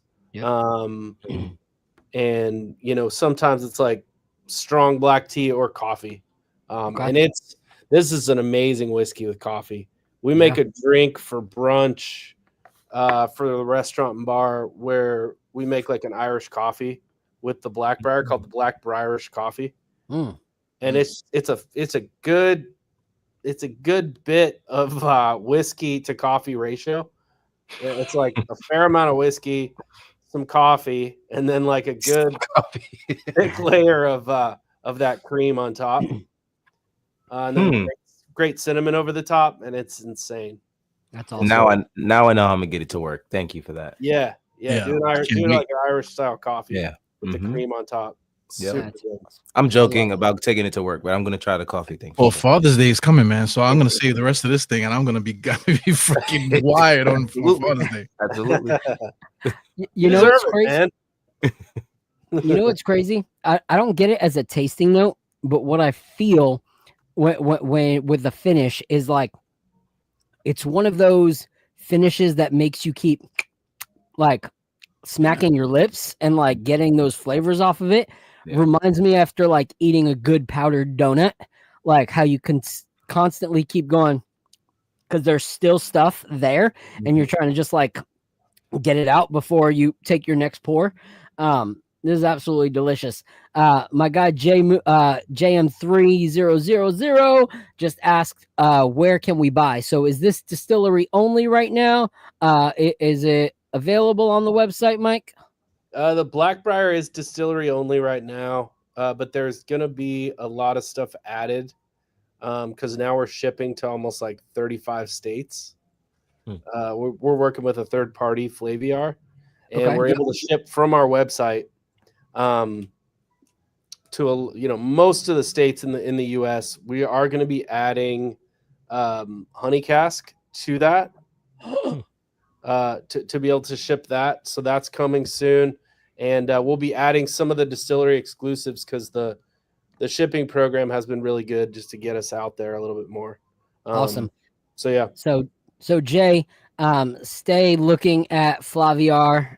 That's the website that they'll be popping up on. I just put it in the chat. And their honey cask is seriously my favorite honey cask. This year's is extremely different than the one that made me fall in love with the brand, but it's delicious. It's like straight up honeysuckle. Like it is incredible. So So check that out. The website is I'll put that in the chat as well. Yeah, Nelson's Greenbrier Distillery.com. Yep. So, and that you can go to our shop from there, and you can find it on through that. Yep. So keep a lookout for the Blackbriar. But honestly, like their releases that I've personally had are insane. Like the ones that I'm looking at right now that are available that I've had that I completely love is the the cognac cask is going to be great if you like that. The Madeira cask is up there. Man, I might have to go shopping in a few weeks. But it is great. So look out for the honey for sure. It's definitely worth supporting. And so appreciate you, Mike, for sending these. Shout out to the prices. The prices is very good too. For whiskey that tastes this good, man, this is pretty good. Wow, definitely. Yeah. I'm looking at that Nelson Brothers Reserve. That's like a cheat code for cocktails, is what I call it. That's what I was just gonna say. Okay, phenomenal product, the Reserve, and then for an everyday sipper, our flagship, the Greenbrier Tennessee whiskey, is a great, super easy, light sipping. Sitting on a porch in the summer, drink it over some ice. Yeah, no biggie. Drink it with lemonade, whatever. But that's a great whiskey. That's our flagship, and that's a fascinating story that goes back here in Tennessee 160 years. Yeah, back in the 1880s, that Greenbrier Tennessee whiskey right there was one of the biggest selling whiskeys in the world. And due to prohibition and other stuff, it fell by the wayside by the early 40s and was gone. And then it took the great, let's see how many times I say great. 3 times. Great grandsons of the original founder of that whiskey. They found out about their family history and they relaunched that whiskey. It took them about 10 years when they decided this is what we want to do. We want to revive this whiskey. It took them about 10 years to get to that bottle. So it kind of like, it's a pretty amazing story. That's actually true. Yeah, that tour was incredibly packed with history, and I love whiskey history. So if you're ever in the Nashville area, you guys need to get out there. Like, it is such a good time. The tasting was incredible. Everyone that we met at that distillery, like sometimes you go to a distillery and it's cool, but you're just like, all right, I'll probably never go back. But this is like, Mike's not the only guy that I've kept in touch with since Nelson Bros. Like the staff there was absolutely incredible. And we just had so much fun. Matter of fact, we follow our whiskey tour guide. He goes by Tennessee Whiskey Guide on Instagram. But he just gave such an incredible backstory, and he's just so passionate about the history of the brand. It was just something that, you definitely want to check out. So shout out to Nelson Bros for sending this bottle. This won't be the only time that they are on the show, because I absolutely am a fanboy of what they do. And like he was saying, if you're not really into whiskey yet and you're trying to, or you want a bottle on your shelf for friends that might be getting into whiskey, that $34.99 Greenbrier Tennessee whiskey is a great introduction to whiskey. Like, it is a really, really good pour, priced incredibly fair for what it is. And it's just a great thing to kind of introduce people to that world of whiskey. Or if you're there and you're like, I really don't want to crack into a $70 bottle right now because my whiskey budget is low and I can't spend more in the next few weeks, but I still want something to sit outside with by the pool. This is a great summer drink as well. So really appreciate you. So Mike, thank you so much, man. You were friggin' incredible. We loved having you on. Any last thoughts of where people can follow what you're doing, support what you're doing? You can just follow along on our website, on Instagram, all the socials, Nelson's Greenbrier Distillery. I'm at Mike Wolf _ Garden to Glass. That's from my first book was called Garden to Glass. It came out about 5 years ago. And I've written some other books since then. So you can follow me there on Instagram. And then, yeah, man, I mean, I think, bringing it back to basketball and watching these finals, and I think for Knicks fans and Nuggets fans, it's like, man, this was wide open. This was for the taking. And that's what's heartbreaking watching these finals. It's like, man, these teams, I don't know, they're fine, but I'm sorry if there's fans of these teams on. But I'm like, this finals was wide open. That's what's tough. Yeah. I agree. It won't be like that again. No, it might not be. It won't. It won't. One thing I'll say, Mike, is I think it's time to bring back the Liquid Gold podcast. Yeah, man, that was a lot of fun. Yeah. Let me know when you're going to do that again. All right, I will for sure. All righty, brother. I appreciate you. I'll talk to you soon. Thank you, guys. Appreciate you. Hey, great to meet you, man. Nice to meet you, bro. Great to meet you. Thanks for the liquor, man. You bet. Anytime. Take care, y'all. See you in Nashville. Yep. See you then. All right. Appreciate Mike coming through with great basketball takes, great whiskey takes. Yeah, and that's what's so cool is like there's so many different things, and you can taste something and you could be close, we tasted the fruit.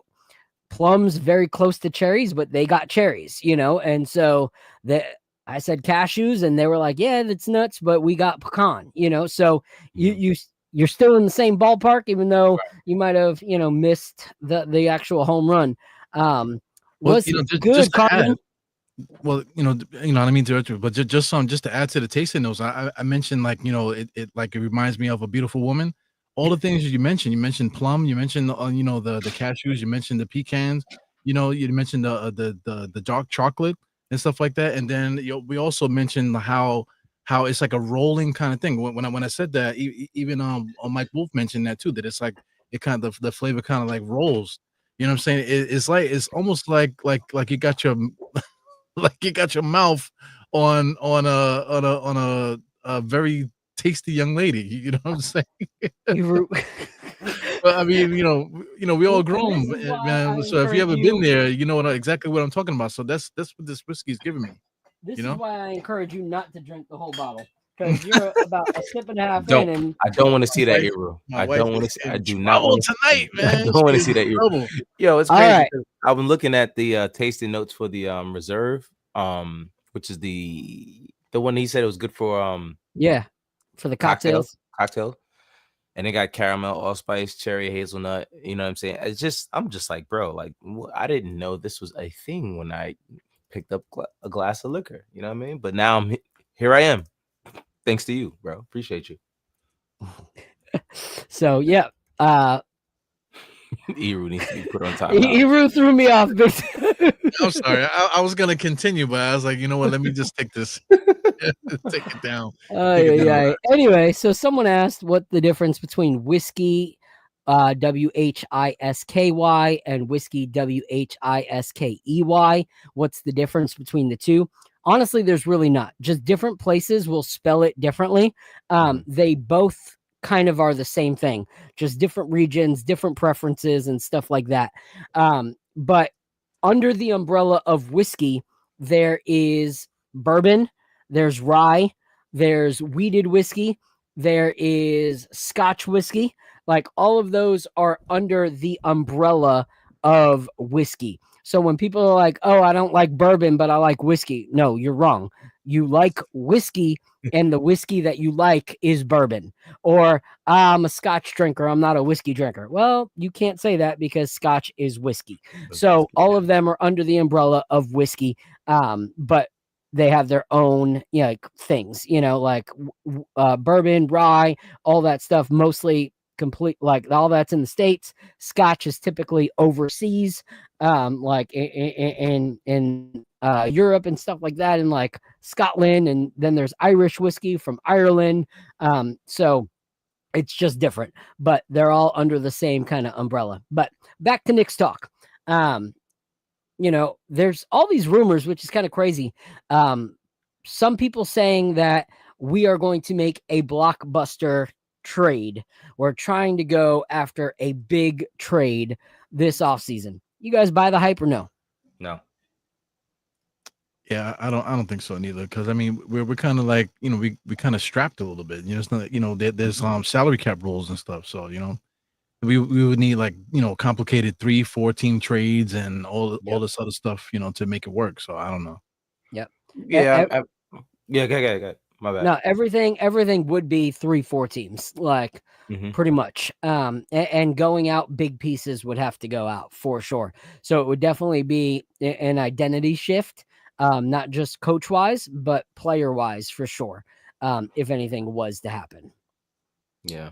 I mean, and that's kind of what I was thinking, because everything I heard, if it was to be a Giannis trade, which is the only big splash I think we make, I don't think we take part in the KD trade, because I'm not sure that it makes sense to trade the value that KD still has and give up as many pieces as we give up.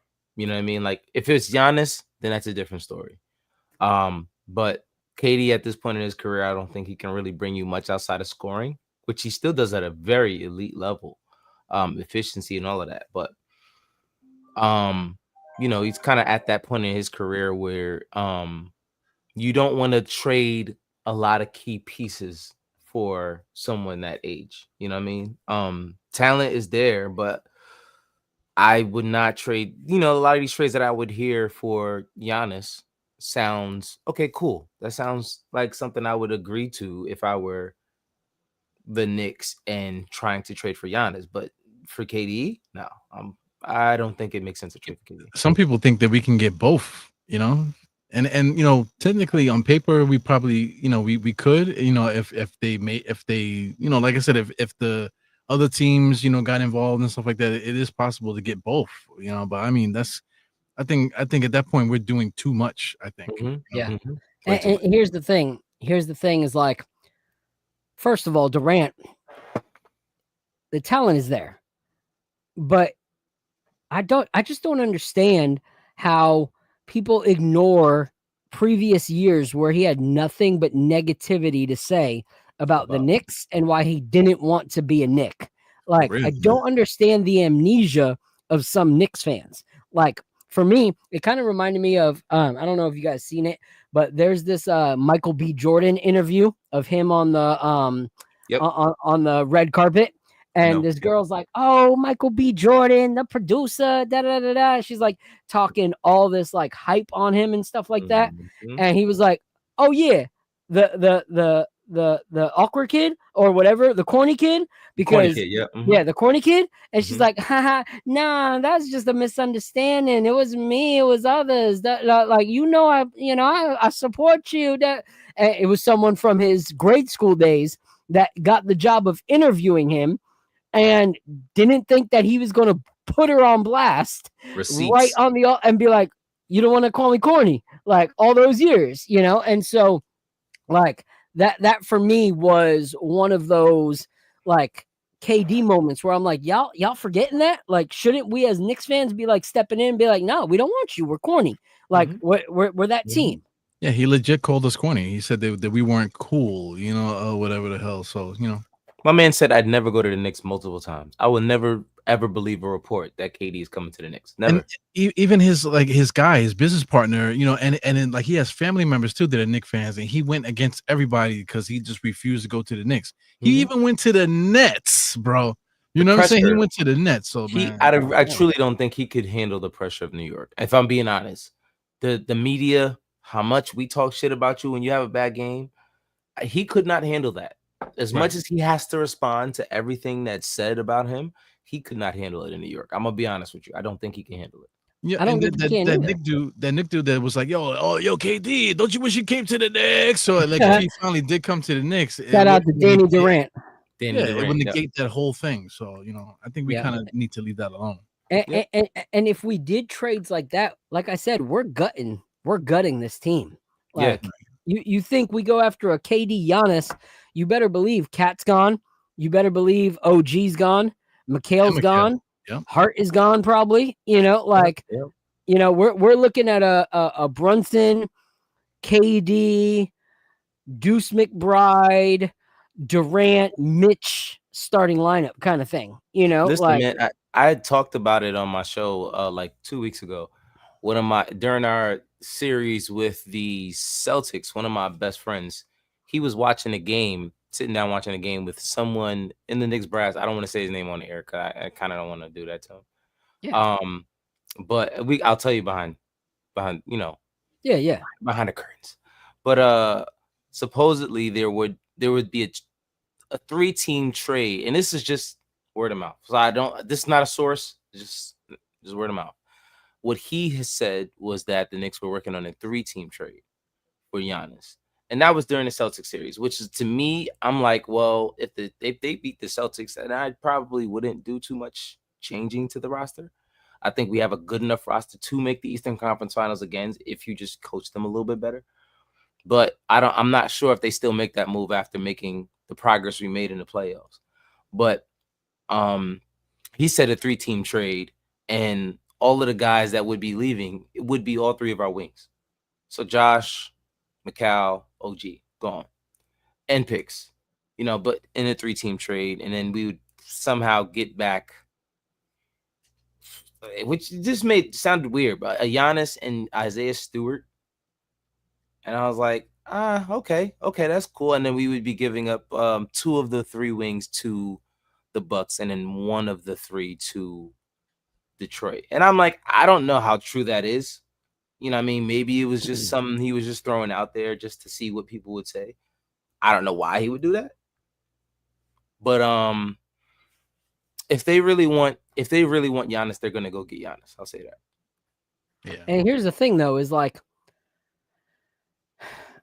it doesn't matter what we want. Like, even what the front office wants.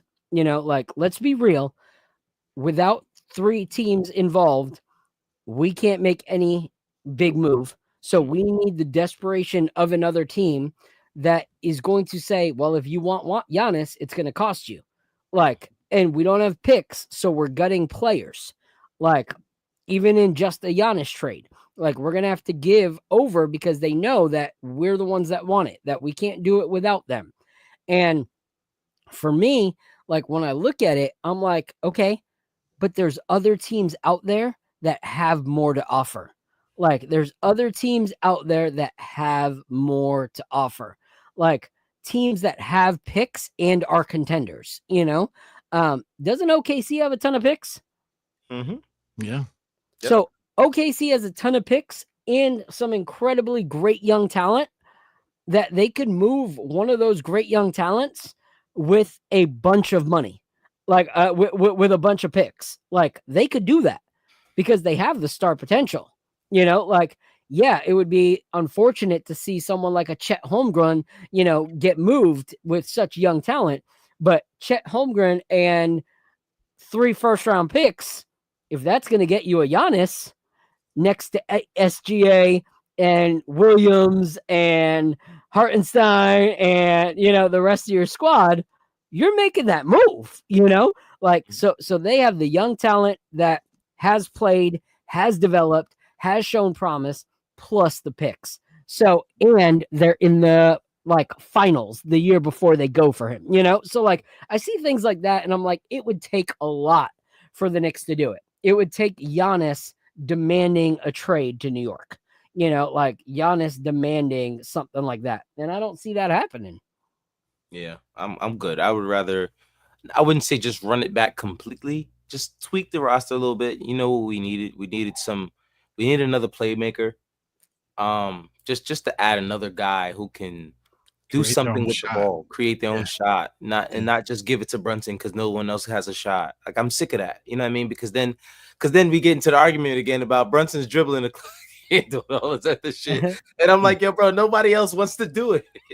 So like, we gotta go get someone else who's not scared of the moment. Like, one guy that I'm constantly impressed with, man, and I don't like talking about these punks, but Ben Mathurin, like, the guy is balling, man. He knows how to get in. He's balling. He knows where he needs to be. He's learning how to do it in the finals, and they're trusting him. That's you need another guy. You need another guy to just give the ball to who can just do whatever. Like, there's some plays where they can just say, hey, give the ball to Ben and move out the way. They've been doing that though. They've literally it. been giving him the They've been ball, and doing he's been like a microwave. 22 minutes and getting Yep. 27 points. Like, guys, really, really balling out. He is. Yep. He's So incredible. I would just add one piece, and it doesn't have to be a starter. Just like Ben Mathurin, he's not a starter. You could bring him off the bench and just have him cook. It doesn't. You don't need to make many big moves for that. You know what I mean? And I trust the front office. If they can make that move, I think they can make it. They would. Okay, so I'm gonna ask you guys before we get off. All right, it's 9:45. We said we weren't gonna go crazy late tonight. So this will be the last question. All right, if there are I want two players from each of you. Okay, that aren't massive motions. That aren't like those big pieces. Actually, I'll give you three names.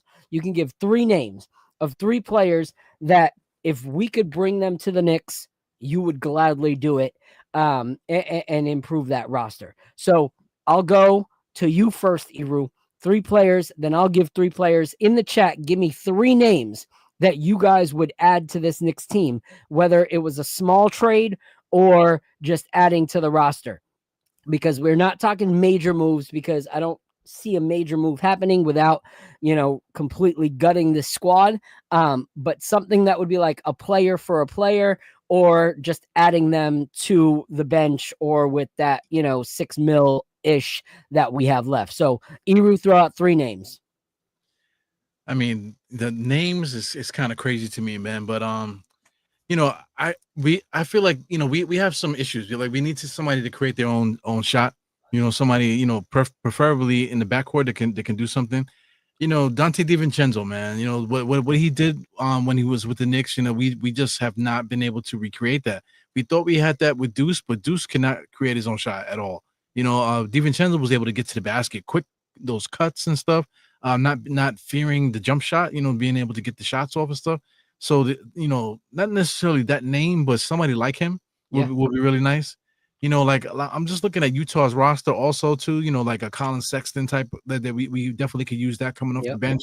What's another guy that I like? John Collins. A lot of people don't like him.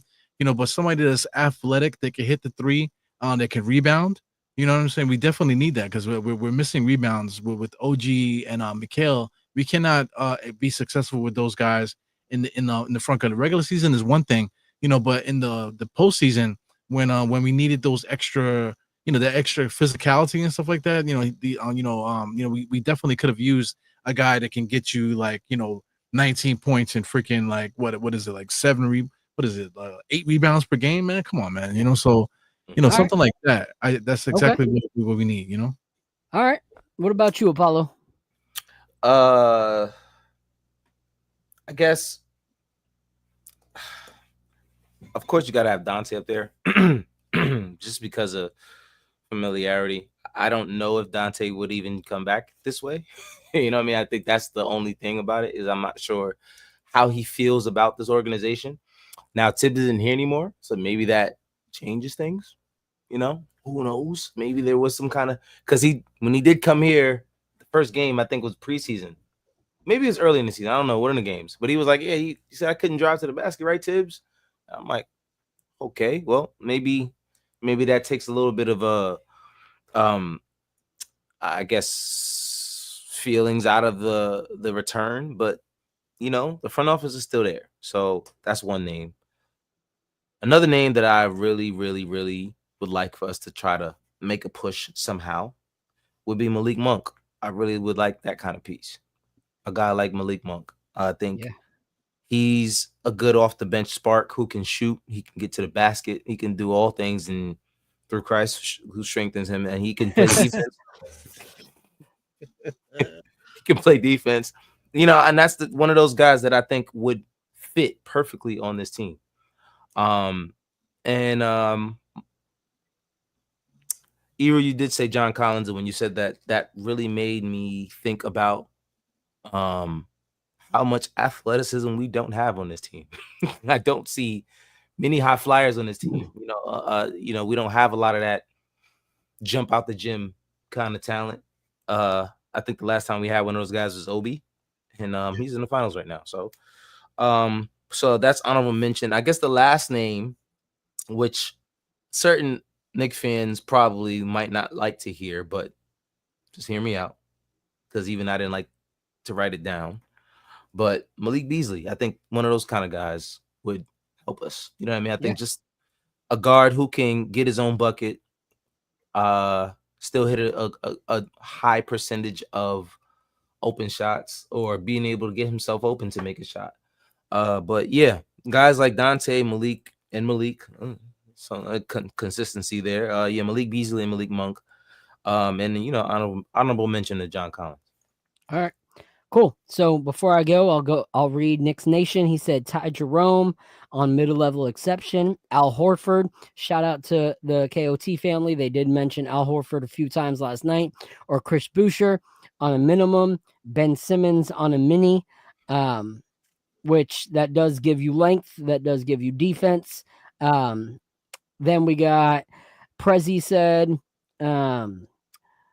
Gary Trent Jr., Alexander Walker, or Beasley, all low-cost, unrestricted free agents. Buzzer Beater didn't give anything, but he said no Ben Simmons. Backup power forward, Yabulsi, Boucher, or Waterford from Brooklyn. JM said Sexton, Al Horford, or Chris Boucher. Cornette, Seth Curry. All right. Knicks Nation said Horford, Boucher, Ty Jerome. And so I'll give my 3 and then we'll end. I gave my 3 on the Nick of Time show, so you can go to that show to see a little more extensively. But my number 1 pick is someone that's not far off from what he's expected to get next year, to what our budget is, for an actual player that we have. And I feel like if the front office dealt their cards right, they could convince him to come here. First, culturally, New York fits this player. He loves fashion, he loves the nightlife, he loves the just vibes of being big time. And he went to a team 2 years ago that last year completely fell apart. And he realized that his identity when he went there was no longer to be a 1 through 3 of any team, but to be more of an accessory piece. And so for me, my number 1 is Kelly Oubre Jr. I've wanted him the last 2 off seasons. Kelly Oubre Jr. would be a great piece.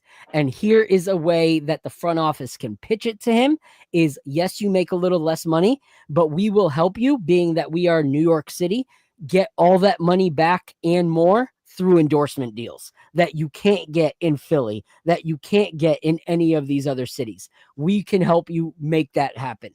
So that is a push, but also giving him the opportunity to replace Josh Hart in the starting lineup and moving Josh back to our 6th man.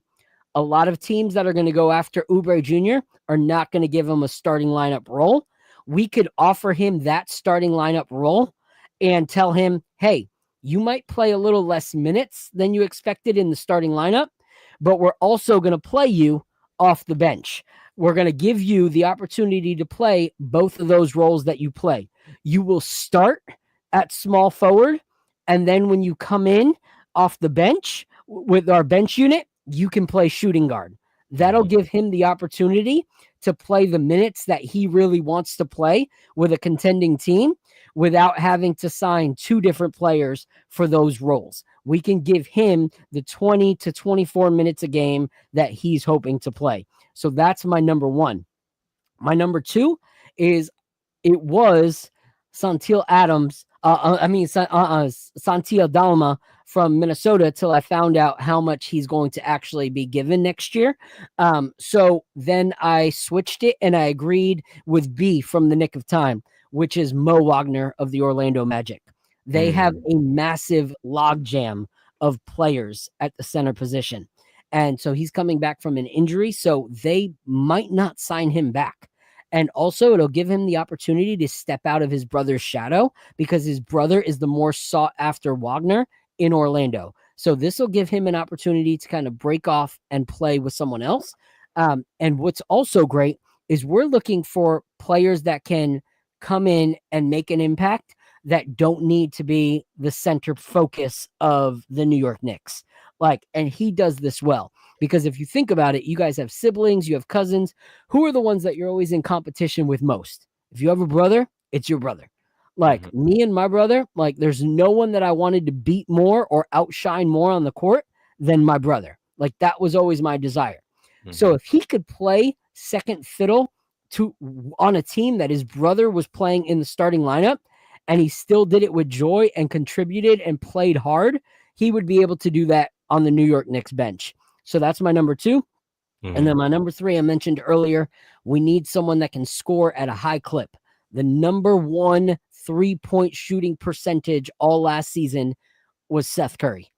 Seth Curry was on a trash Hornets team and still managed to be the highest 3-point shooting percentage in the league.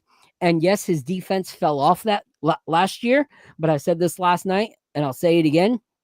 If every single person is on National Skip Day in your high school, who's volunteering to show up and be in class that day? Right. Not me. So if no one else is playing defense and your team is absolutely trash and you're losing every single game and your main star LaMelo Ball doesn't have to play defense and no one else in the starting lineup, why would you? You know, so that for me is why there was a fall off when he went to the Hornets. And I know that if he came back to New York, we would see that old Seth Curry that did play great defense where he was at previously. So for me, those are my 3: Kelly Oubre Jr., Mo Wagner, and Seth Curry. I'm only worried about his health, because that's the only thing about Seth. I always liked Seth. Then I guess the older he gets, he starts to get a little bit hurt easier as time goes on. Yeah. And so to Prezzi's point, we have to convince him. Yes, but that's where I said that's the front office's job. Like it is $8.4 million that he can get to go back to a dumpster fire team in Philly that has no identity, that has no clue what they're doing, that the players themselves could not mesh at all. And you're banking on an Embiid coming back and being what he was. And that's a huge bank that you're putting in for your career. They're not going to be contenders at all next year. So he has to decide what he values more, that extra $2.2 million or coming to a contending team and getting to shine. And that's where Kelly Oubre would get that. And the front office can help him make that money up. It is easy to come to New York as an NBA baller with that kind of personality and make $2 million in endorsements in a season. Like that's not hard. You're going to make 2 million endorsements way before you make 2 million endorsements being from Philly. So the front office can definitely help with that and change the trajectory of where he goes. So before we close, there was a question. What does my hat say? So it's actually a friend of mine. He goes by Heavy Bourbon on Instagram. He's a whiskey content creator. It's BRBN. So it's bourbon without the vowels. So shout out to him. But those are my thoughts. Appreciate you guys and yours. I feel like any of those would help where we're at, you know, with this team without having to gut it and find a new identity once again. I would love Dante back. Straight up. I would love Dante back. Tibbs being gone, that helps. But I also think you'd have to kind of see Rick Brunson take a hike as well for him to want to come back after his altercation with him and pretty much calling dad out from the free throw line. They have a dinner and get over it. Yeah, I hope. Hopefully. I hope, because honestly, out of all the Villanova guys, he's the defense. You know, he's the guy that plays with that defensive heart. So I would love to see him back as a Knick. Someone asked today, my guy Nickinator was like, yo, can we get Grimes back? And I was like, that would be my dream come true. Because once he got out of the finger, the thumb of Thibodeau, we saw what he could be in that second half of last season. But he's projected to get up to $20 million a season now for his acceleration last year. So we ain't got 20 mil to spend, unfortunately. So Grimes will have to continue to thrive elsewhere. But that is a player that I would love to see back in a New York Knicks uniform. But that's just a dream, and that's not going to happen. So appreciate everybody in the chat for coming through. We appreciate all of your guys' support. As always, like I said, we're going to take some time off until something big happens. We get a new coach, we'll hop on a live.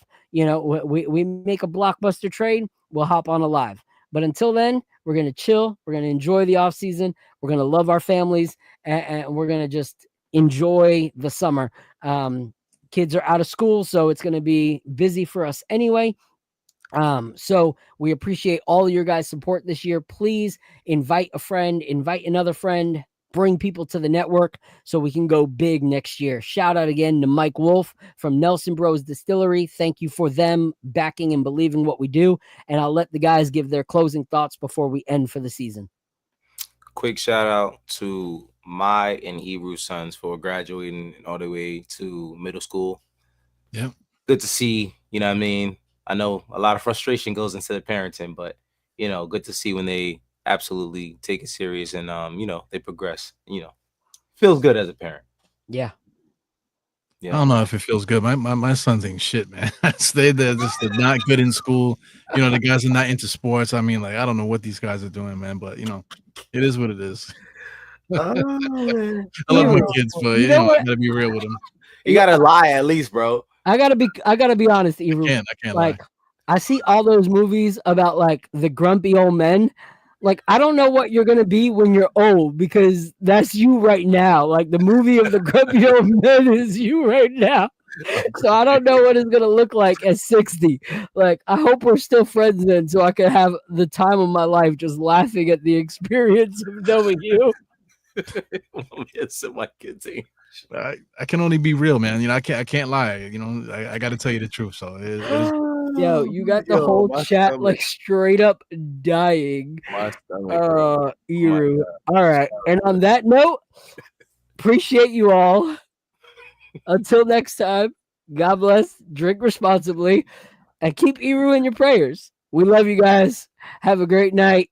Cheers once again. Thank you to Nelson Bros Distillery for being part of this episode and giving us something delicious in this Black Briar to enjoy. And go Knicks. Hopefully we'll have a coach soon. We'll all be happy about it. And we'll look forward to the next year where we can hopefully make it to the NBA Finals. Let's go Knicks. Peace.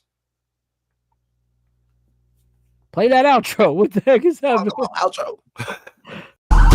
This is the moment we waited for. Everything you want is right here. We gon' give them what they came for. We gon' take it up from last year. Shoot 'em my shot, boy, I'm long range. Me and the team on the same thing. Stayed down, never switched up. Only thing changed was the game. I'm in the zone now. Nothing can change what we on now.